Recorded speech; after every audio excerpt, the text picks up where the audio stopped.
Hey everybody, welcome back to the channel. I appreciate your time. Thank you for watching. House Resolution 367, better known as the Hearing Protection Act of 2017, was introduced this year by South Carolina Representative Jeff Duncan and Texas Representative John Carter. For more than 80 years now, suppressors have been, or silencers, depending on how you want to call it, they've been forced onto the list of NFA items since the NFA was created in 1934. By Franklin Delano Roosevelt, who coincidentally is the president who many historians say distanced us from the Constitution the most and eroded the constitutional rights that we had. So he was great for a lot of things, just not for anything related to the Second Amendment. So if you're not familiar to the process, assuming you live in one of the 42 states where suppressors are legal, you have to jump through a lot of hoops, okay? There's the fingerprints, background check, photographs, notify your local chief of police that you want to get one, why you want to do it, and depending on your local chief, they could squash all that bull. $200 tax stamp just to be able to say, hey, I want this, please. Fill out the Form 4473 from the ATF. Wait at least 6 months, up to 2 years, depending on when they get to it, and decide whether you get one or not. It's a pain in the ass. Has been for a while, doesn't need to be. The Hearing Protection Act looks to fix all of this and make it much easier, as well as legal, for you to own a suppressor.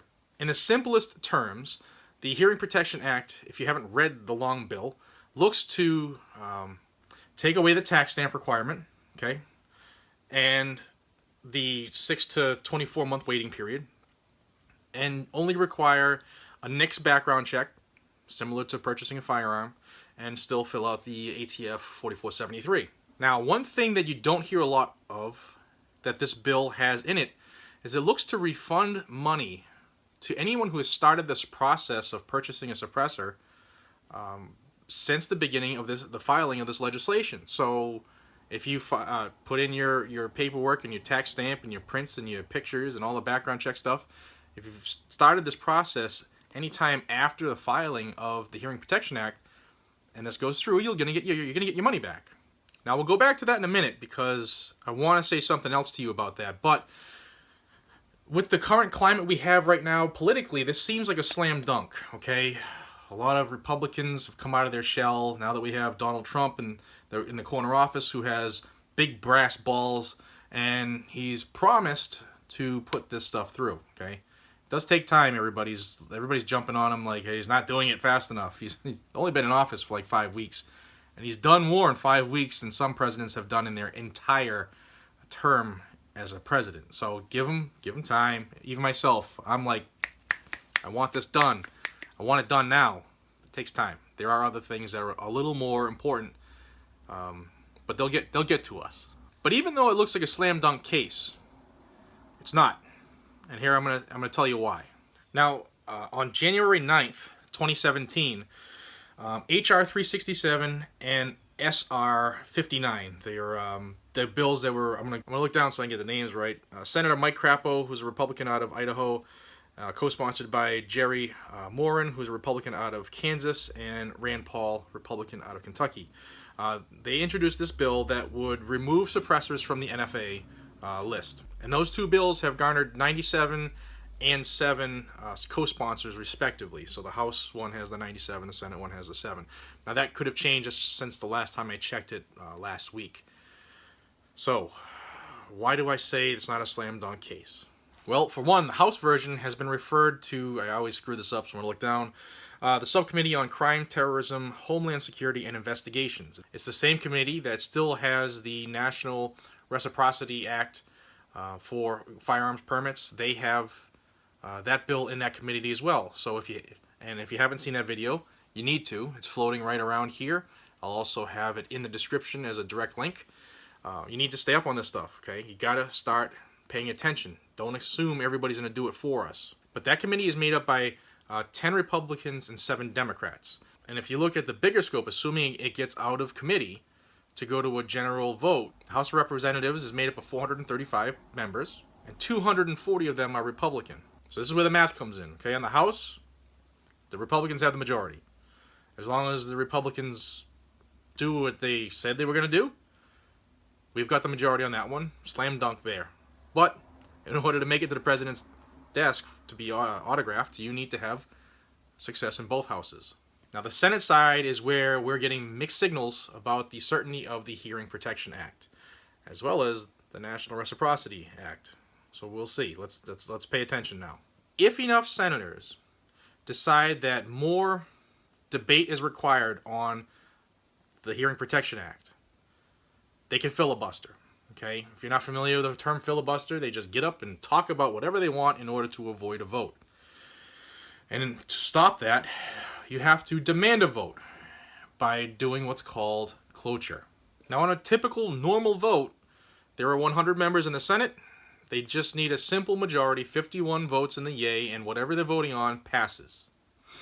However, if they do filibuster and a cloture is called to stop the filibuster and go directly to vote at that moment, you need 60 votes, not 51. Now, currently, the Senate is made up of 52 Republicans, 2 Independents, and 46 Democrats. So, doing the math, 52 Republicans, assuming you can get the 2 Independents to vote for you, that's 54, which means you still need at least 6 Democrats to vote in favor of whatever they brought up the cloture for. Okay, so in this case, the Hearing Protection Act, if they do filibuster, you need minimum of 6 Democrats to vote for this. Now, keep in mind the numbers of co-sponsors I just told you about, how many these bills have. It's too early to assume that this is going to pass. Really, it is, honestly. So get on your representatives, get on your senators, call them, tell them you want them to back this. Even if you live here in Massachusetts. Okay, it's something stupid in our minds where we gotta call the most liberal pieces of crap like Elizabeth Warren. I'm talking to you, you ass clown, and Senator Markey, you too. You don't even live in this state. Don't think we don't know that. But I'm gonna call you anyway. I'm gonna write you anyway, and you know I'm going to because I do it all the time. I got a stack of rejection letters. So I got Jane Doe letters, like a stack this big from these two. But I'm gonna do it anyway, and I ask you to do it too, because it's the only way we're gonna let these people know how we feel. Okay, you got to do it.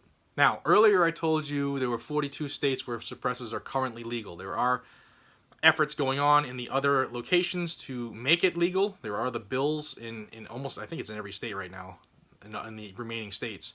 And if you don't know if your state is legal or illegal as far as suppressors and silencers go, I'll tell you the ones that, it's easier for me to tell you the ones where it's illegal than to recite 42. So California, Hawaii, Illinois, Massachusetts, Rhode Island, Delaware, New Jersey, and New York. So that's where they're still currently illegal. If you live in Massachusetts, a couple videos ago, check my list. There is hope for us here as far as a bill on the books. But you guys living and gals living in those states need to jump on this even more than the people where this is already legal, okay? Because your reps need to know, A, you want them, B, freedom is what we're supposed to have, C, you're on top of them, and D, you might not vote for them again. And that's the only way you get them to pay attention. Also, what needs to be considered is, if this does pass, we are going to immediately have an issue of supply and demand in the states. Think about 22 long rifle ammo, how bad that was for years, for supply and demand, okay? So if it is made legal, it's going to be a bum rush on purchasing these because it's going to be easier.